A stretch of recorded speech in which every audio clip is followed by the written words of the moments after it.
હાલો નમસ્કાર, લોકસહાયક ન્યૂઝમાં તમારું સ્વાગત છે.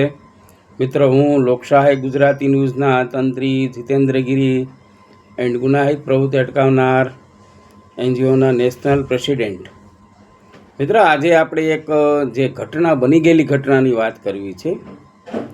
મિત્રો, એવી ઘટના બની ગઈ છે કે કલ્પના બારી વાત, એમ કે હું વિચારમાં પડી ગયો કે આવું પણ સંતો કરી શકે. નજર સમક્ષનો કિસ્સો છે. મિત્રો, ભૂત પ્રેતમાં તો હું માનતો નથી, પણ ક્યારેક ક્યારેક આપણે નજર જોઈએ એટલે થોડું માનવું પડે કે સારું આવી વસ્તુ છે ખરી, એમ હાવ નથી એમ નહીં. મિત્ર, પૂરો વિડીયો જોજો, તમને જાણવા મળશે આખી હકીકત. મિત્ર, રાજકોટથી દર મંગળવારે હું મંગલેશ્વર મહાદેવ ભાવનગર રોડ ઉપર, રાજકોટથી 35 કિલોમીટર દૂર મંગલેશ્વર મહાદેવ ભાવનગર રોડ ઉપર છે. ત્યાં હું દર મંગળવારે ભાવનગર મંગલેશ્વર મંદિરે દર મંગળવારે દર્શન કરવા જાઉં. શિવજીના મંગલેશ્વર મહાદેવનું મંદિર છે, ત્યાં આશ્રમ છે. મિત્ર, ત્યાં હું દર્શન કરવા જતો હોઉં છું. ત્યાં પ્રકાશદાસ બાપુ છે અને સાધુ સંતો આવતા જતા હોય કે રોડનો કાંઠો છે, પાણીનો પરબ છે. મિત્ર, ઘણી બધી વસ્તુ એવી છે કે આપણે માનવી પડે. નહીં તો તંત્ર મંત્ર જોવા જાણવાનો વિરોધી છું, પણ ક્યારેક ક્યારેક આપણે નજર સમક્ષ જોઈએ ત્યારે એમ થાય કે નહીં, આ વસ્તુ અમુક વસ્તુ તો છે એમ. તો મિત્રો, એ મંગળવારે હું જતો, એમાં એક વખત એવું થયું કે ત્યાં બધા 5-7 સાધુ સંતો આવેલા. એટલે જીતેન્દ્રગીરી બાપુ, એક કામ કરો, આજે તમે મંગલેશ્વર મહાદેવજીનો થાળ કર્યો છે, જમીને જાજો, પ્રસાદી લઈને જાજો. પ્રકાશદાસ બાપુ એવું કીધેલું. એટલે હું ત્યાં રોકાઈ ગયો કે હાલો બાપુ જમીને જાશું, કોઈ વાંધો નહીં. એટલે મિત્રો, એ દરમિયાન એક પાણી પીવા આવ્યા અને એક માળી પણ ઉતરા નીચે, અને આમ આંખમાં આંસુ જતા હતા. એટલે મહારાજે કીધું, કેમ માળી, કેમ ઉદાસ છો? તો કે બાપુ આ જોઉં નહીં, કે બેહો બેહો ચા પીવો. કે પણ અમે 3 જણા છે. એ કે તો કે ભલે ને 3-4 જણા હોય, કે ડ્રાઈવર છે અને 2 જણા અમે છે. એ કે અને બીજા એ કે તમારા બાપા પણ છે. તો કે વાંધો નહીં, કે ભલે 3-4 જણા આવો, ચા પાણી પીવો. ત્યારે મિત્ર, એ લોકો ચા પાણી પીવા ઉપર આવ્યા. મંગલેશ્વર મહાદેવ રોડ ઉપર જ છે. ચા પાણી પીતા પીતા, કેમ માળી ઉદાસ? તો કે જવની છોકરો હાથમાં રહેતો નથી, ડોળા કાઢે.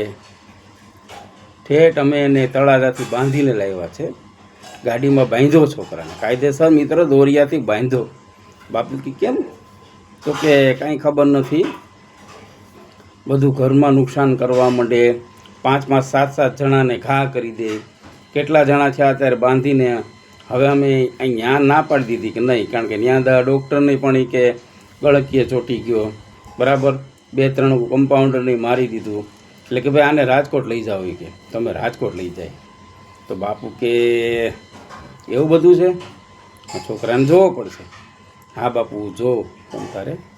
એટલે બાપુ ગયા, અમે 4-5 સાધુ ગયા, હું પણ સાથે ગયો. મિત્ર, કાયદેસર એને દોરિયાથી બાંધેલો, કાયદેસર દોરિયાથી એને હજળ આમ બાંધેલો, પગું બાંધેલા, હાથું બાંધેલા, હજળ બાંધેલો એમ. મિત્ર, એકદમ હજળ બાંધેલો એમ.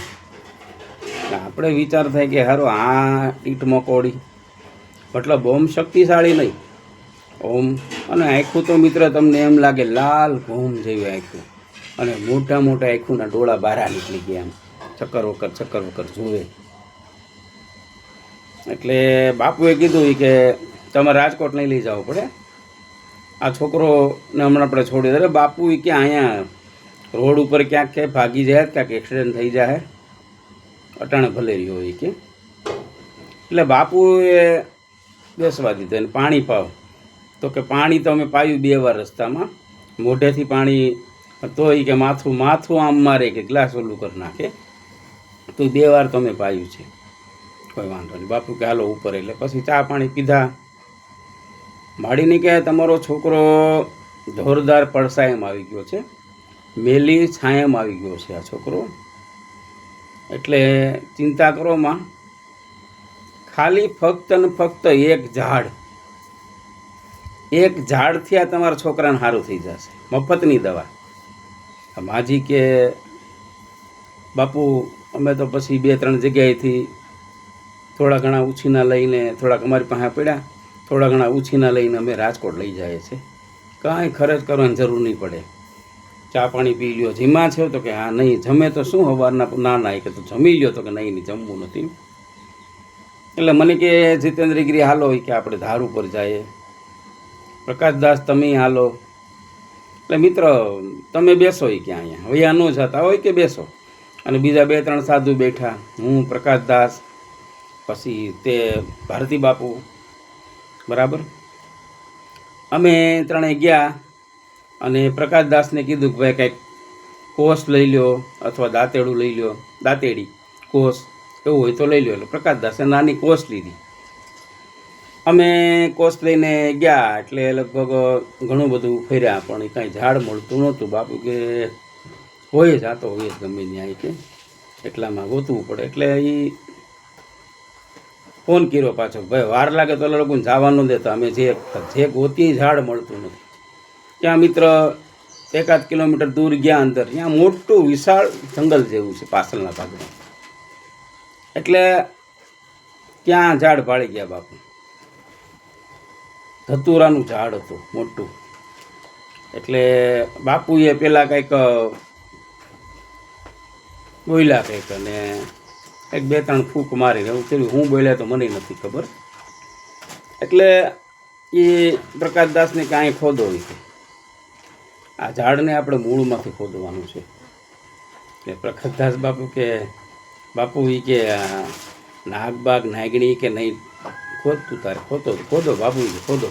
એટલે એણે ખોદ્યું, ઝાડ ખોદીને આખું ઝાડ કાઢી નાખ્યું બારું. અને હવે કે આ આખા ઝાડની કંઈ જરૂર નથી, દાંતેડાથી કાપી નાખો. આના મૂળિયા આપણે જોઈએ છે, એ પણ 7 કટકા મૂળિયા જાડા જોઈએ છે. એટલે મારા જે 7 નહીં બાપુ 15 કટકા લઈ લે કે નહીં, 7 કટકા જોઈએ છે જાડા જાડા. હું કહું તમે 7 મૂળિયાના કટકા લઈ લો. એટલે પ્રકાશદાસ બાપુ 7 મૂળિયાના કટકા લઈ લીધા જાડા જાડા. અને પછી ઝાડ એમને એમ ત્યાં રહ્યો ને પછી 7 મૂળિયાના કટકા લઈને સીધા એણે ત્યાં નળ ચાલુ કરીને એને ધોઈ નાખ્યા. ધોઈને કંઈક મહાદેવના મંદિરે શિવલિંગને કંઈક માથેથી કંઈક એણે 5-7 વાર ફેરવ્યો શિવલિંગ માથેથી. અને પછી પ્રકાશદાસને કે દોરો છે કાંઈ પણ લાલ કાળો ગમે તે દોરો, તો પ્રકાશદાસ બાપુ કે બાપુ નાડાસડી હશે લાલ, એ હાલશે. એ 7 કટકા એટલા કટકા કરી અને થોડા અંતરમાં 7 કટકા એણે બાંધી દીધા. બાપુએ બાંધી અને ગળામાં આવે એટલો દોરો કરી અને કાપી અને તરત જ કીધું કે પહેલાં આને બાંધી દો, તમે એના ગળામાં બાંધી દો અને પછી છોડી નાખો. અરે માડીને એટલે બાપાને બીજા ડ્રાઈવરને કે બાપુ હાથમાં નહીં રહે કે તમને કહું ને, તમને મારી માથે ભરોસો છે, સંત માથે ભરોસો, સાધુ માથે ભરોસો તમને? તો કે બાપુ સાધુ સંત, તમે સાધુ સંતને માનો તો ખરા ને? તો કે માનીએ છે. તો તમે કે છોડી નાખો. છોકરો મિત્ર બધા કે પેલા ગોઠવાઈ જાય, એ કે ભાગી જાય એટલે પકડવા થાય. તો કે કામ કરો, ગાડી ઉપર લઈ લો, ઉપર કે પછી આપણે છોડીએ. રોડ ઉપર ગાડી રાખી દીધી, તો પાણી પીવા આવ્યા હતા એટલે તરત ગાડી ઉપર બાપુના આશ્રમ ઉપર લઈ લીધી. અને કે હવે છોડીએ તો ઉપાધિને, ઓલા રોડમાં કંઈક ભાગ્યો હોય તો એક્સિડન્ટ થઈ જાય. મિત્ર ગળામાં કમ્પ્લીટ બાંધી દીધું અને છોકરાને છોડ્યો. છોકરો તરત જ કે માં અહીંયા આપણે કેમી કે અહીંયા કેમી કે આ બધું શું છે? એ કે મારા બાપા ને તમે ને આ ઉકાતા ને સવજી ડ્રાઈવર ને કેમ બધા આપણે ક્યાં જાય? એટલે બાપુ કે બટા અહીંયા દર્શન કરવા આવ્યા હતા. એ કે પછી તો કે એમ તો કે હા મંગલેશ્વર મહાદેવ છે ને એની માન્યતા હતી દર્શન કરવાની, તો આવ્યા જ બધા. એ કે એટલે ઓલા કાંઈ બોલ્યા ને દર્શન કરવા ગયા. કહી દીધું, એને જૂનું કાંઈ કહેતા નહીં હવે. એ કે હવે આ લોકો વિચારમાં પડ્યા કે તળાજામાં ડૉક્ટરોને ત્યાં લઈ ગયા હતા, આ લોકો પકડીને ડૉક્ટરનું ગળું પકડાઈ લીધું, 2-3 કમ્પાઉન્ડરને માર્યા, બરાબર, અને ઘણું બધું એને ત્યાં નુકસાન કર્યું હતું. હવે આપણે વિચારીએ, આપણે બધા વિચારીએ, હું પણ વિચારતો હતો કે હાલું જે વસ્તુ ધતુરાના ઝાડના 7 મૂળિયાના ખટકા કાપ્યા, શિવજીને ચડાવ્યા, ત્યાં કંઈક બાપુ મંત્ર બોલ્યા અને પછી બાંધ્યું અને રેડી થઈ ગયું કમ્પ્લીટ. હવે ડોહીમાને કીધું 7 દી સુધી આના ગળામાંથી આ કાઢવા ન દેતા, તમારે ગળામાં રાખવાના. એ કે 7 દી સુધી, એટલે વાંધો નહીં માડી કી તો રહે તમ તાર 7 દી સુધી. અને પછી કે બાપુ તમે અમારે ઘરે પગલાં કરો કે, તો કે નહીં માજી એમ તો કંઈ નહીં આ તે કે, પણ તમે 7 દી રાખજો અને પછી આને તમે કમ્પ્લીટ કરી 7 દી પછી આને પાણીમાં પધરાવી દેજો. મિત્ર મને પાછો આમ રસ ખરો જાણવાનો શું છે શું નહીં. એટલે પછી એ તો માળી બપોરનું ભોજન કર્યા ત્યાં કે તમે પ્રસાદી લઈ જાઓ. પ્રસાદી લીધી, માળી સાઈને મોડું કર્યું. હું કામ આને કંઈક થાય તો આપણે બાપુ છે ને અહીંયા, એટલે 6 વાગે સેટ ગયા ત્યાં. 6 કંઈ થયું તો છોકરો અમને એમ હતો, કંઈ વાંધો નહોતો ને કમ્પ્લીટ. એટલે માળી મહારાજને 2100 રૂપિયા આપ્યા કાયદેસર ગણીને. મહારાજે ના પડી નહીં, તું રખો. બાપુ કંઈક તમારે દેવું પડે, 100 રૂપિયા લઈ લીધા, બસ આવે તમે રાખો. આ સાચા સંતો હોય, સાચા સંતો પૈસા ના લે કાંઈ, બરાબર. પછી મિત્ર એ બધા ગયા, પણ મારે એક વસ્તુ જાણવી હતી કે ભાઈ આ વસ્તુ શું છે. લોકહિત માટે ક્યારેક આપણે કોઈકને કહેવા થાય. આ વાત આજે 5 વર્ષ થઈ ગયા ઘટના બની એમ. એટલે મેં કીધું બાપુ પ્રકાશદાસ બાપુ મારી ઓળખાણ આપી હતી કે ગિરિનામાં દશનામી છે, પત્રકાર છે, સાધુ પ્રેમી છે, અને સાધુ માટે બાપુ ગમે ત્યાં જીતેન્દ્રગીરી આગળ હોય, આપણા સાધુ માટે લડાઈ પણ કરે, કંઈ ખોટું અત્યાચાર સાધુમાંથી થયું હોય તો. એટલે દશનામી છે. મેં કીધું હા અતીત. મેં હા બાપુ અતીત હો દશનામી ગિરિનામાં. હા હા એ કે દશનામી તમે તો. પછી મેં કીધું બાપુ એક વસ્તુ જાણવી. મને કે હા તમારા મનમાં ઉત્સાહ છે, હા શું છે.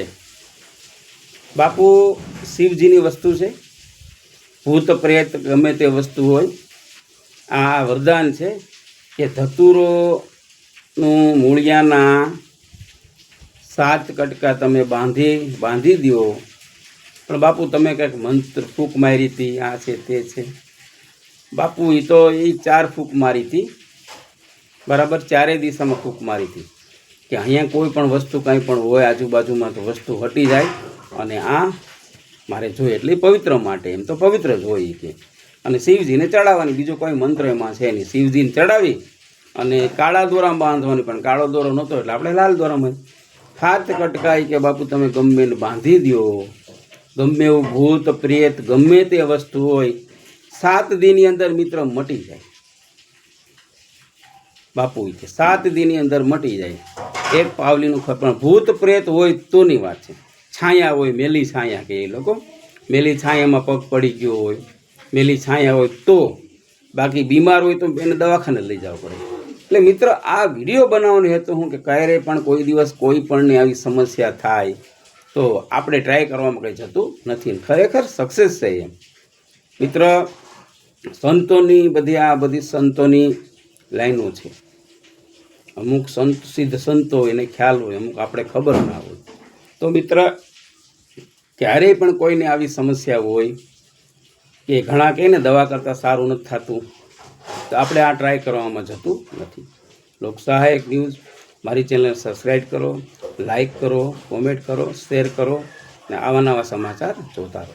ચેનલ મારી સબસ્ક્રાઈબ કરજો મિત્ર. આવા ધાર્મિક સાધુ સંતોના સમાચાર તેમજ માતાજીઓના મંદિરો ગુફાઓના સમાચાર આવતા રહેશે. જય ભોળાનાથ.